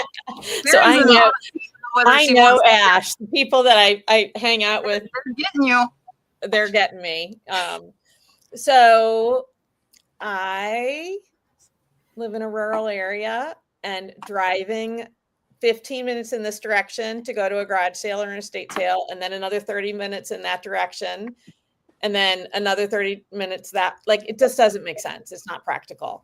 So thrift stores are my best option at this point. I haven't been good at or figured out really how to do online sourcing yet. I've tried here and there a little bit, but I'm not very good at it. But I am good at thrift stores, and I have realized that the thrift stores in my area a year or two ago were great for what I wanted to buy, not so much anymore. Goodwill is sending anything that is even borderline in my region to online. And so I bought a little camper van, thus my channel, to be able to go sourcing so I could take my dogs with me, because I live by myself and I don't have anybody to watch the dogs. And you can't leave the dogs in a hot car, so they need to have air conditioning. So I bought a camper van, and I take it for 3-4 night trips, and I go in every direction from where I live. And I shop at a lot of Goodwills. I like Goodwills because if I can get into a good region, or even a bad region for Goodwill, you go into one and you know what the price points are going to be in every one of their stores. You know their policies, you know if they're going to allow, they have bags or not, kind of how they're set up, because they're usually set up kind of the same in the same region. And so if I can go to a couple of 2-3 stores and realize that they're all really priced high and it's a lot of junk, I can kind of figure out where that region is and, like, say I'm done in Atlanta, for example. Tried Atlanta like twice. But I'm done. Let's leave Atlanta and find a small town that's a couple of hours from here, because I like small towns. I do really, really well with small towns. So I have to say, Tyler and I went down south to Fort Pierce. Jensen Beach. Jensen Beach is where we were staying. I'll tell you guys how much of a dum-dum I was. I told you guys I was going to the rodeo. That's why we were going down there. I didn't buy tickets, and it sold out 5 days before we got there. So now we're down 4 hours south for a rodeo that we cannot attend. Oh, no. And we did. He's sitting here. He's not going to come on the camera, but we went to three thrift stores. I am like Goodwill opposed, and only because of the higher prices and kind of the corporate atmosphere of them. So what I look for when I'm doing that, like I had never been thrifting in that area. We went to a church thrift store. We went to a Humane Society thrift store, and we went to one that raised money for children. And no rodeo time for me. I'm a ding dong. We all had boots and Wranglers and buckles and didn't get to wear them. We did not. There was no rodeo. Oh, now you can see his legs. But we I got a $200 Lily Pulitzer skirt. It might, you see, I think she already listed it for $50 at the children's one. And that was a sold comp. And so she's like, oh, it's $50. And I looked it up and I'm like, I'm like, what size is it? She's like 00. I'm like little? They're saying hi to you. So I'm like, little. And she's like, yeah. And I'm like, so I look it up. I see that it's a sold, listing that I'm looking at. And I'm like, okay, I'll take it. And I think she's like looking at me like a 00. Like, I'm not a 00. And I said, oh, I resell things. And she said, yeah. She said, that skirt's worth hundreds of dollars. And so it was really cool. The children's thrift shop, when people donate stuff, they bring in the Lily Pulitzer shopping bags. Like that'll be their bag to bring in to donate with. She gave me like a really nice Lily Pulitzer shopping bag. And she said, no, we save them for people who buy the Lily Pulitzer pieces. Nice. And so now I'm bundling them and I've got like the bag and the skirt. And then the Humane Society gave us a Lily Pulitzer bag too, but I didn't buy Lily Pulitzer there. So now we're going to stash that for the next Lily Pulitzer because So Is we there a went market for the bags like there were for the boxes a few years ago that you did? Probably so. Yeah, I would bet there are. So we got quite a bit. Most of it was for us. They had, like a lot of nicer clothing, and I've lost the weight, so I needed shorts and stuff like that. We got Dalton little linen shorts, but so for me, I like to find the church thrift stores, the Humane Society, the smaller ones are my go-to. The church one was kind of high though. The church one we went to was priced, they had throw pillows for $10. I was kind of disappointed. But I got a scarab beetle necklace for $8 that should go for 50 to 60. We got a few good things in the church thrift store, but a lot of it was way overpriced there. All right, I had to put this up here. Look. Why did Kevin cross the road to buy the Tupperware and the pineapple item? I saw Kevin's post I think it was on Facebook, and he's like, sometimes there's just stuff that we love that doesn't make a lot of money, but we love it. And so we just do it. And that's kind of me and Tervis tumblers. Tervis tumblers is probably my thing that's like that. I'm a sucker for tumblers. Listen here. Nobody talked to you. For me, it's studio handmade pottery. The cabinets are full. Somebody else. I just can't resist it. Yeah, it's hard. They want to know, Karen, are you in your van or are you at home? That looks like a home to me. This is my former garage that I converted when I moved here. I was Airbnb-ing out the house, and so I lived in this little space for a little over a year and rented out the house to pay the bills. And nice.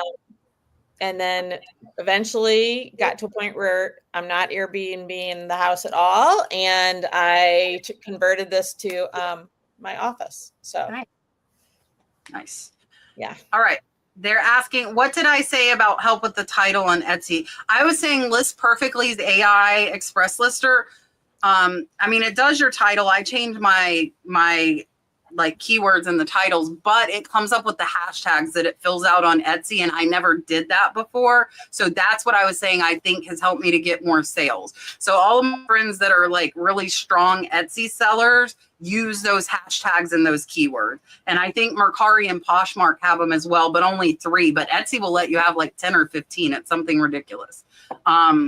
And I feel like filling those out helps. I still would not fill them out, but because AI fills them out, I fill them out. All right. I think this is going to be perfect timing. We're going to get through all the questions and it's almost time to end. And this is beautiful. All right. Betty says, what do all the eBay sellers think about the new feedback? I think we had this question last week too. eBay will now give a positive feedback to the seller if the buyer doesn't leave a personal one. She's saying she likes it and she feels deserving if she's doing it right. Oh, if the buyer, okay. Yeah, if the buyer doesn't leave you feedback, then you're going to automatically get positive. That's what Mercari does. Yeah, and I do like that because obviously if they're not saying, they're more likely to say something bad than to take the extra time to say something good, I think. So obviously, if they're not saying anything, then everything was good. It went well. It went through. They got their thing and they're happy. So I think I take that as positive, and I'm happy to get the positive feedback automatically. Yeah. I mean, I think they added that because they changed the rules because I guess of some law that they couldn't remove feedback. Mhm. You know, from they couldn't remove feedback, so they can't remove the negatives anymore. But if you look at it from I'm kind of a little analytical with numbers. And so if you look at it, and I don't know what the percentage is, but if let's say 30% of people leave feedback at all, then it's a small amount of people leaving feedback, and 1 or 2 negatives has an impact. But if the other 70% is getting positives, then it dilutes those 1 or 2 negatives. And so it won't really have an impact on you. So I think it's a win-win. Like, we may not be able to get rid of those rare negatives, but we're going to get so many more positives in exchange that it's a win, I think, for us. I'm still fighting the negatives. I'm not gonna, but I think that change is really, really beneficial for new resellers to the platform, because that feedback when you're first getting started is so important. Right. And because that's the number one thing you can do to scare away the scammers is to have feedback and have your account look like you've got some experience, and then they don't mess with you. So I think especially for new resellers, I think it's a real win for people new to the platform. Yeah, and I like it as well. I still probably will not fight most of the negatives. Me and Scott have never, we don't see eye on this. But I have I think it's down to 3 negatives now. I'm at like 99.7% positive.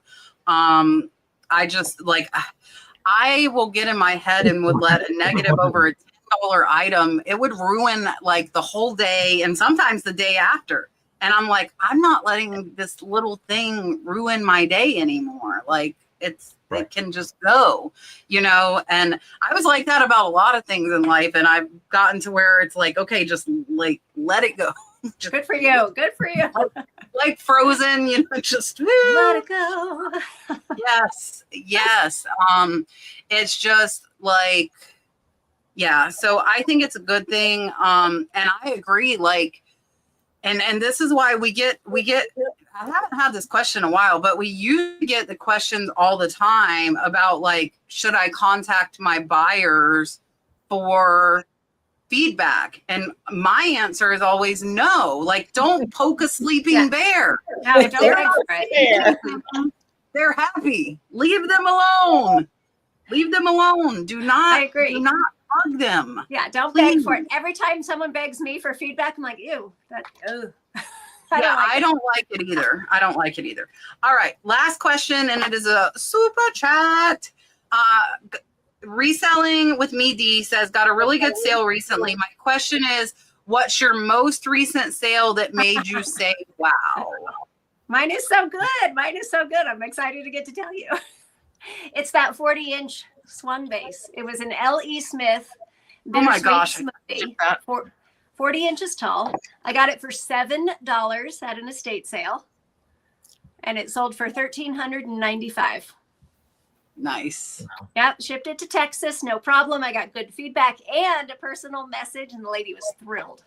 That was great. I'm skimming through my holds. She's got a lot of good ones. Because I mostly sell kind of not really high price, nothing really, really unique. Okay. I will say, I know one.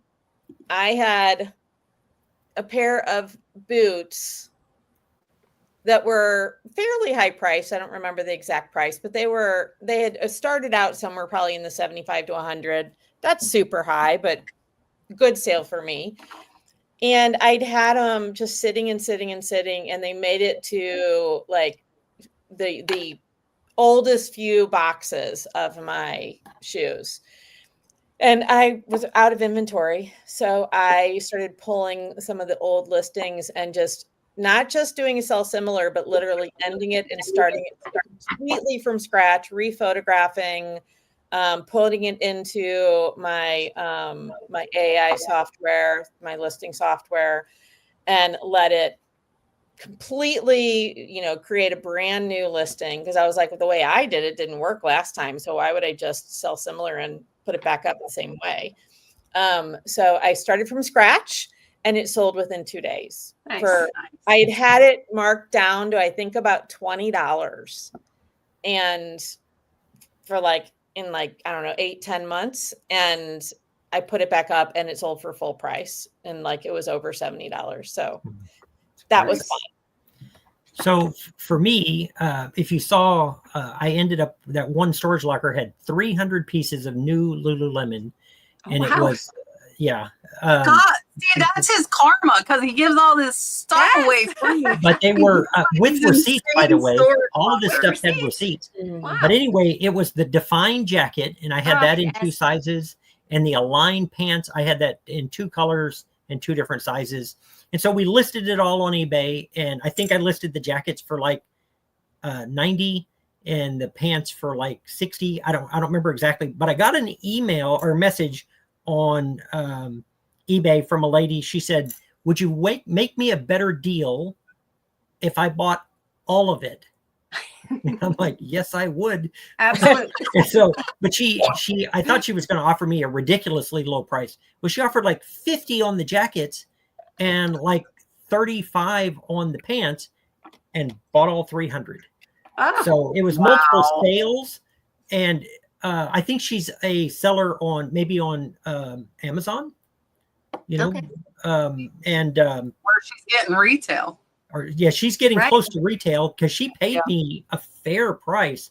And so that was a really good sale. Yeah. It wasn't one sale, but it was multiple sales, all to the same person who immediately left me positive feedback. Nice. It was slicker than butter on a bald monkey. It was amazing. Mine is, I just sold a $1,400 Gucci backpack this past weekend. We went to lunch with Trish from Liz Perfectly and Katie and Vicky. If you guys watch Katie and Vicky, they're in Las Vegas. They're who put on Boss Reseller Remix. So Tyler and I went to lunch with Katie, Vicky, and Trish on Sunday, and somebody offered me $900. I had the backpack listed at $2,000. I'm like, what the?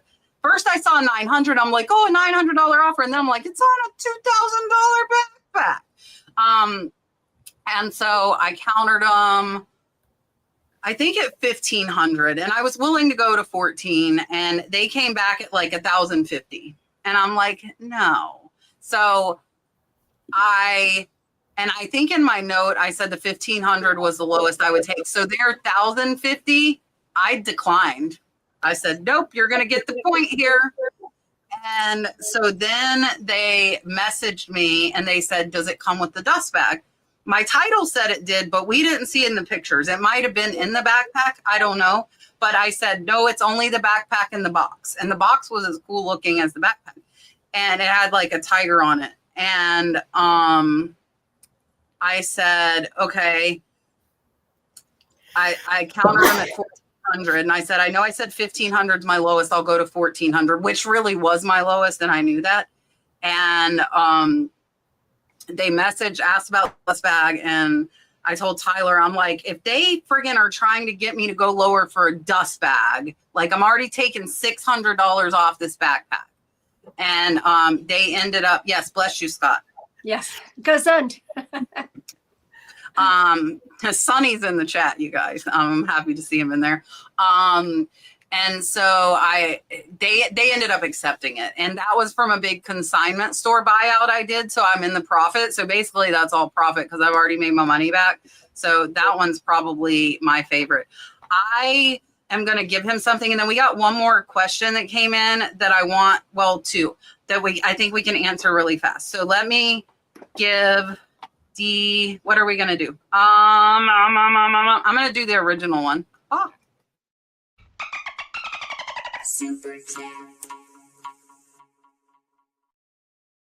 That one is like so old school at this point. All right, let's try and so first I want to do this one because this one can be answered really, really fast. Guitar Missy wants to know, Amy, is that instrument on the wall for sale or is it just a showpiece? That one is just a showpiece. That one was given to me by a friend that passed away. So that one is a showpiece. I don't play that one, but so it just hangs to remind me of her. That's awesome. All right, last question, and I felt like we should answer this because I think this is a good question. Annette wants to know, how long should a new reseller expect things to get rolling? As far as getting rolling, I mean, hopefully you're going to sell something pretty quickly after you start getting listed. eBay does limit you at first, so you might be able to only list about 10 things, and once you sell something, then you can start doing a little more. I did think things really started rolling, which in my mind means every day I'm selling something, every day I'm listing something, right around the time when I hit 100 items in my store. I don't remember exactly when the once in a while sales or like, a couple of times a week sales started, but I didn't really start getting a sale most days until I was at about 500 listings. I did not understand the concept of looking at sell-through when purchasing. I only looked at comps and sold prices. I would say if you're new, I would focus really highly on sell-through much more than on price, and it will speed it up. Because if you buy stuff that everybody wants, even if it's like one of the top modern books on the bestseller list, I mean, people are looking for it. So those get you some momentum, even if they're low price. And what I would recommend is that when you talk about things that are rolling, you're thinking about when you start making sales. But I think most experienced resellers would tell you we make money when we list. And so things will roll. You need to be listing consistently. And eventually the money will start coming. But if you're consistent listing items that are desirable and that people want, it can happen very, very quickly. But really, don't worry so much about the sale. Worry about making sure that you're consistently listing. Most of the people that contact me like, it's really not going. I'm like, well, they're like, I've been at it 3 months, and I'll look and they've got like 12 things listed in 3 months. And you're like, that's, if okay, like I can't, you gotta list something, Every day, a handful of items every week at least. And then it will take off because you'll learn more from listing that first item than you will from 100 of my videos. And you just got to stick with it and get better as you go. Yep. I recommend when people start, try to get 5 a day, just 5 a day. That's not overwhelming at all. You can do 5 a day. And then once it gets easier, get up to 10 a day and keep building from there. You can be crazy like me. I shoot for 50 a day. Yeah, but you're not a beginner. I'm not a beginner. And I also don't create the listings. I only price and comp them and put them up. But I think everybody kind of latched on to everything. I would say I was like Karen, I was at 500 before I started seeing regular sales. And I think a lot of that has to do with sell-through rate. Like she was saying, I didn't pay attention to a lot of it. And the hard thing is if you're doing a lot of vintage and antique stuff, especially like I love my linens, I cannot find comps. I'm not going to find an accurate comp. It could sell in a day. It could sell in a year. But I love them. I love selling them. I continue picking them up and I will continue picking them up. So if you're doing, the one-off or handmade items, you're not going to be able to find that sell-through rate. But I agree with her. If you focus on the sell-through rate, then you're going to have a much better result. Like if I'm looking at the sell-through rate, I want 50% or higher. I know J-Ride, which Jake has been on with us a few times, he wants to see 75% or higher, but he flips his whole inventory every 90 days.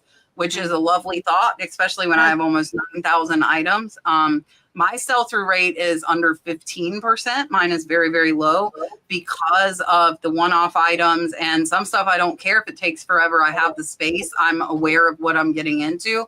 But I think if you're not, that could create a problem. If you don't have enough storage space and you're getting these long tail items. And the biggest thing on how long it takes rolling is how much work you're putting in. Like Scott said, you can't have 15 items and be like, oh, I've been doing it 3 months. Here's my 15 items. Like if you really want it to happen, I was full-time nursing. I had a 1-year-old baby and I was listing 20 things a day after a 15-hour day at work. I wanted to build it up. I wanted to quit my job and I knew what I wanted.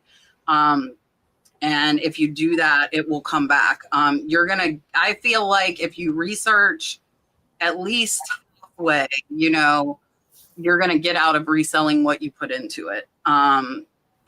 With learning and education and with the amount of work you're putting in, a lot of people, and I don't know if Scott feels the same way as me, but people are like, why are you sharing all the secrets? Like, why am I showing you my auction sites where I buy all my stuff? Because probably 5 to 10% of you are actually going to do something with the information I'm giving you. Right. That's exactly right. It's not that it's hard, but it's work.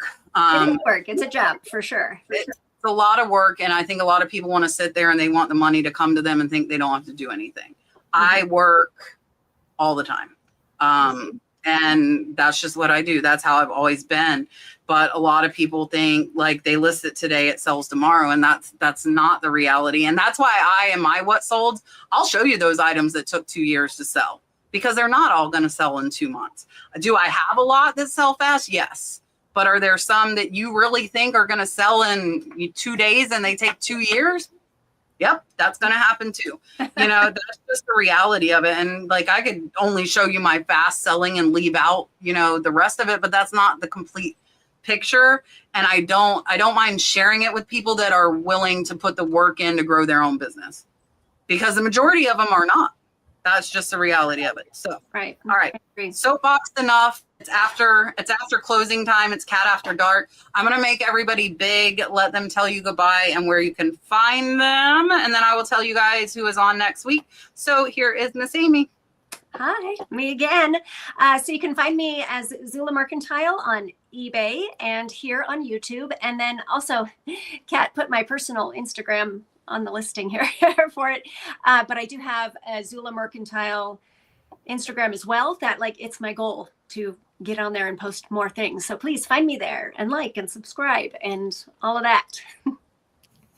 Perfect. Sorry about that. That's okay. Right. I already had a couple of requests and I'm like, oh, you're going to see my dog if you're on there. You're going to be popular.